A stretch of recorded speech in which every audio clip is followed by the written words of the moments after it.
بسم الله الرحمن الرحيم، والصلاة والسلام على أشرف المرسلين محمد بن عبد الله عليه صلوات ربي وسلامه عليه. أما بعد، نحن الآن على مقبلين على شهر الفضيل أنا وهو شهر رمضان المبارك.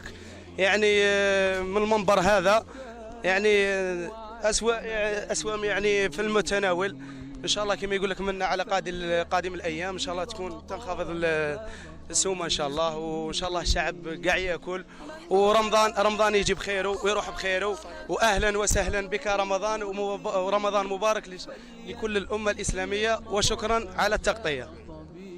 ربي يبارك فيك. السلام عليكم، بسم الله الرحمن الرحيم، رمضان مبارك، كل عام وانتم بخير. بسم الله الرحمن الرحيم. ان شاء الله بمناسبه رمضان الناس سيدي عيسى تعقب رمضان في اجواء ان شاء الله تكون رائعه ودينيه وروحانيه، مع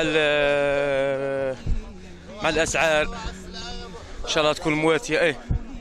تكون مواتيه الاسعار هنايا راه مساعده الشعب العواسي هنايا، وان شاء الله نصوموا بالصحه والعافيه. شهر رمضان ان شاء الله ربي قدرنا ونصوموه ونصوموه بالصحه والعافيه، ونطلبوا من المواطنين شويه يكسروا روسهم وما يصرفوش بزاف، ما يخسروش المصروف. هذا ما كان، وربي راه كريم.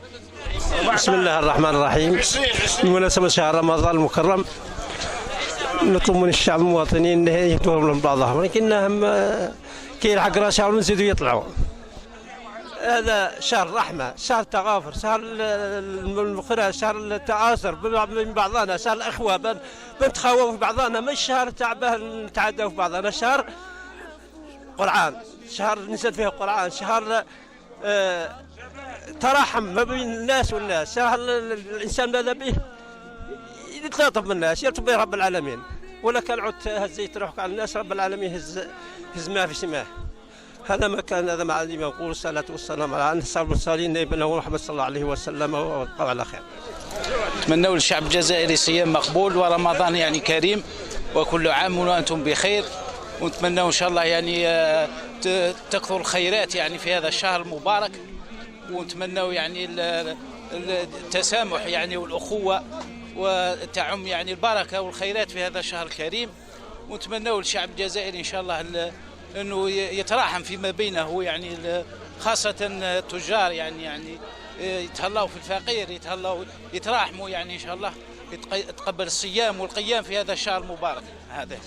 وشكرا على كل حال، يعني بارك الله فيك. ان شاء الله شهر كريم، ان شاء الله نصوموا بالصحه والعافيه، والامه الجزائريه، وتحيه سيدي عيسى، وتحيه ولايه تمثيله، ويحيى الشعب الكريم ان شاء الله. بسم الله الرحمن الرحيم. شهر رمضان شهر الرحمه والمغفره، والله أعطى هذا الشهر للناس للرحمة والمودة، ولهذا أرجو من الناس أن يكونوا مرحمين في بعضهم البعض. أما بعد فإن نرى هذه المدة الأخيرة أن الشعب لم ترى الود والرحمة في بينهم، فنرى الأسعار مرتفعة جدا. لهذا ندعو إلى أن يرجعوا إلى كتاب الله وسنة رسول الله صلى الله عليه وسلم. والسلام عليكم.